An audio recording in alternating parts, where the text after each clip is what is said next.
হরে কৃষ্ণা মুক্তি চ্যানেলে আপনাদের সবাইকে স্বাগত জানাই।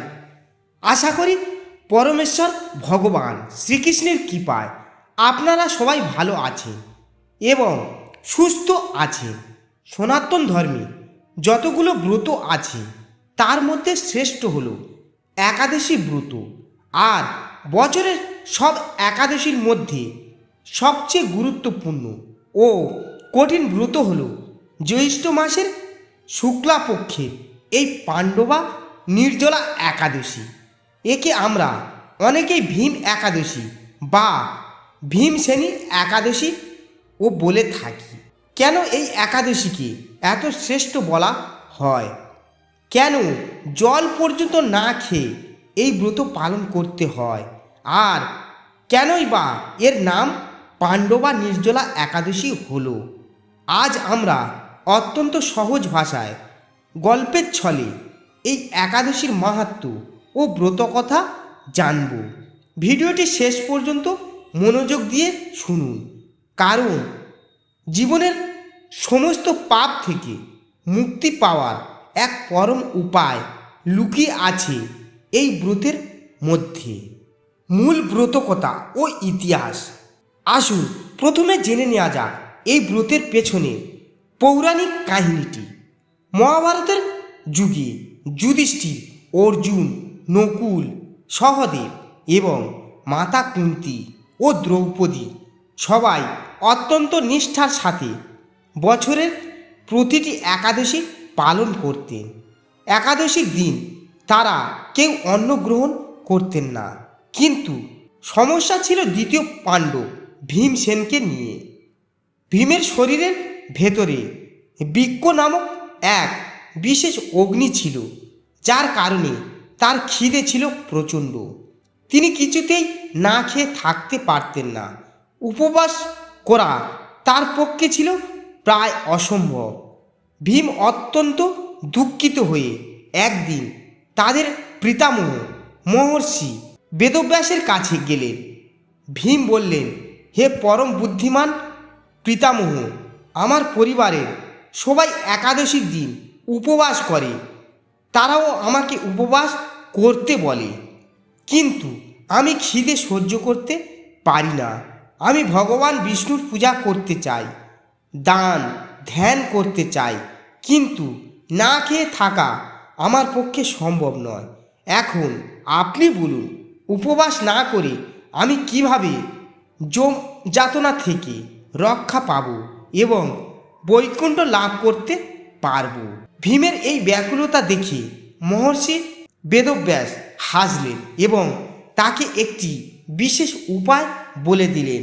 ব্যাসদেব বললেন, হে ভীম, কলিযুগে মানুষের পক্ষে কঠোর বৈদিক নিয়ম পালন করা কঠিন, কিন্তু তুমি যদি নরক থেকে বাঁচতে চাও এবং স্বর্গের সুখ লাভ করতে চাও, তবে জ্যৈষ্ঠ মাসের শুক্লা পক্ষের এই একটি মাত্র একাদশী পালন করো।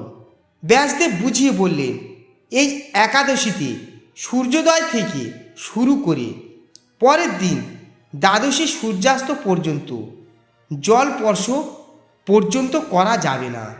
অর্থাৎ সম্পূর্ণ নির্জলা বা জলহীন উপবাস রাখতে হবে।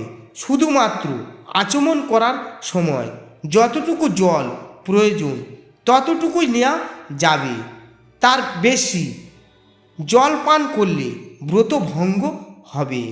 ব্যাসদেব আরও বললেন, বছরের বাকি 24টি একাদশীতে যদি তোমার অজান্তে কোনো ভুল ত্রুটি হয়ে থাকে, তবে কেবল এই একটি নির্জলা একাদশী পূর্ণ নিষ্ঠার সাথে পালন করলে বছরের সমস্ত একাদশীর ফল একেবারে পাওয়া যায় এবং মৃত্যুর পর যমদূতেরা নয় বরং বিষ্ণুদূতেরা এসে সেই ব্যক্তিকে বৈকুণ্ঠে নিয়ে যায়।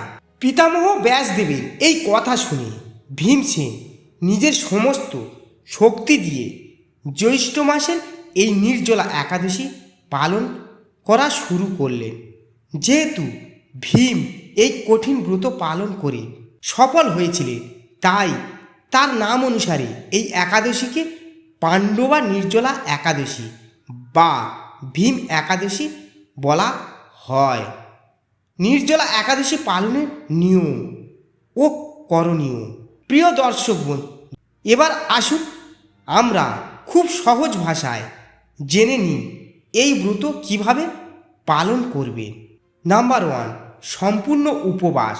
একাদশীর দিন সকাল থেকে পরের দিন দ্বাদশী তিথির পারণ বা ব্রত ভাঙার সময় পর্যন্ত জল বা অন্ন কিছুই গ্রহণ করা যাবে না।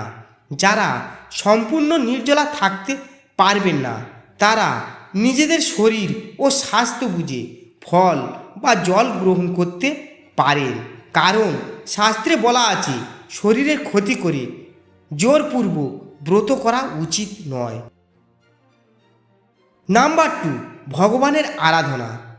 এই দিন সকালে স্নান করে শুদ্ধ কাপড়ে ভগবান বিষ্ণু বা শ্রীকৃষ্ণের পূজা করতে হবে। ওম নমো ভাগবতে বাসুদেবায় মন্ত্র জপ এবং নাম সংকীর্তন করতে হবে। নাম্বার 3, দান ধ্যান।